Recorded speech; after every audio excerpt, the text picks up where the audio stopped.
मुख्यमंत्री उमर अब्दुल्ला ने कहा कि जम्मू कश्मीर का केंद्र शासित प्रदेश का दर्जा अस्थायी चरण है। केंद्र सरकार राज्य का दर्जा बहाल करने के वादे को पूरा करेगी। हमारे लिए सबसे बड़ी चुनौती राज्य का दर्जा वापस पाना है। हम लोग अब उम्मीद कर रहे हैं कि हमसे किए वादे पूरे करेंगे। सुप्रीम कोर्ट ने भी फैसला किया है कि राज्य का दर्जा जल्द बहाल हो।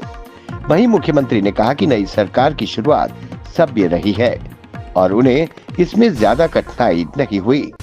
हम अपने चुनावी वादों से बंधे हैं। हमने कुछ वादों को लागू करने की प्रक्रिया शुरू कर दी है।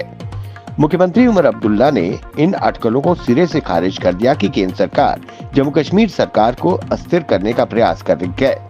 उन्होंने कहा, प्रधानमंत्री, गृह मंत्री या राजभवन की ओर से हम पर अपनी विचारधारा बदलने का कोई दबाव नहीं है।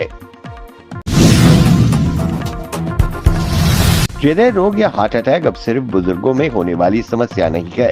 कम उम्र के लोग भी इसके शिकार होते जा रहे हैं। पिछले कुछ वर्षों में 30 से कम आयु वालों में हार्ट अटैक के मामले सामने आए हैं। प्रदेश के डॉक्टर गोविंद शर्मा ने कहा कि लाइफस्टाइल और खाने पीने की गड़बड़ी के कारण हृदय पर नेगेटिव असर तो होता ही है, साथ ही कोरोना महामारी ने भी इस समस्याओं के जोखिम को और बढ़ा दिया है। उन्होंने कहा कि युवाओं में बढ़ती नशे की लत भी इस समस्या का बड़ा कारण है। डॉक्टर शर्मा ने कहा कि युवा पीढ़ी में मानसिक तनाव, अनहेल्दी खाने की आदत, हाई ब्लड प्रेशर और डायबिटीज जैसी बीमारियां हार्ट अटैक के खतरे को बढ़ा रही है।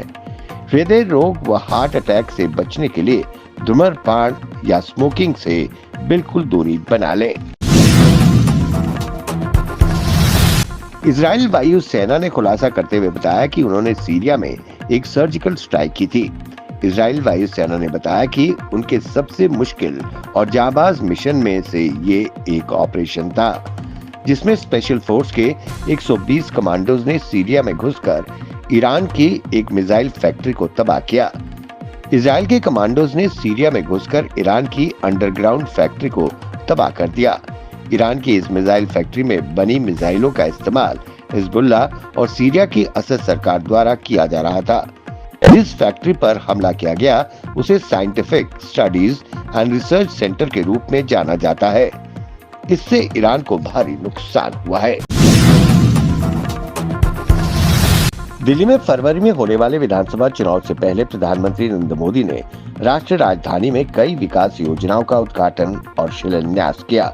इसी क्रम में प्रधानमंत्री ने अशोक विहार स्थित स्वाभिमान अपार्टमेंट में झुग्गी झोपड़ी पुनर्वास परियोजना के तहत लाभार्थियों को फ्लैट की चाबियां सौंपी और लाभार्थियों संग बातचीत भी की।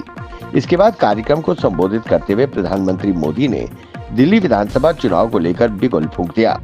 कार्यक्रम में बोलते हुए प्रधानमंत्री मोदी ने आम आदमी पार्टी के संयोजक अरविंद केजरीवाल का नाम लिए बगैर उन पर जमकर हमला बोला। प्रधानमंत्री ने आपको शीश महल, प्रदूषण, आबकारी नीति मामला और जल आपूर्ति के लेकर आम आदमी पर जमकर निशाना साधा।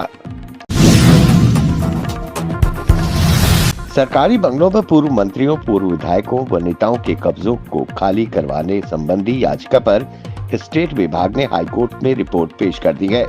रिपोर्ट में बताया गया है कि पूर्व उप मुख्यमंत्री कविंद्र गुप्ता ने सरकारी आवास खाली कर दिया है, जबकि भाजपा प्रदेश अध्यक्ष सतपाल शर्मा का आवास सील कर दिया गया है।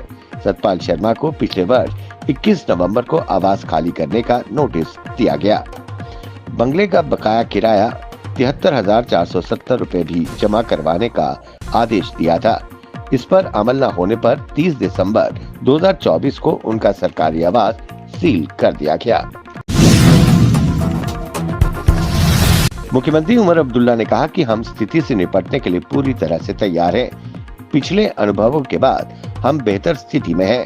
हम जो भी कर सकते हैं वो कर रहे हैं। इस बार बिजली आपूर्ति पिछले साल के मुकाबले बेहतर है।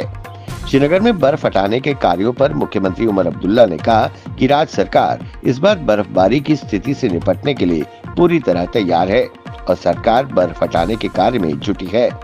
वहीं मुख्यमंत्री ने केंद्रीय गृह मंत्री अमित शाह के बयान पर प्रतिक्रिया देते हुए कहा कि जम्मू और कश्मीर में अभी भी सामान्य स्थिति पूरी तरह से बहाल नहीं हो पाई है और ये लंबी प्रक्रिया है। उमर अब्दुल्ला ने कहा कि राज्य की स्थिति को सामान्य बनाने के लिए अभी कुछ समय और लगेगा।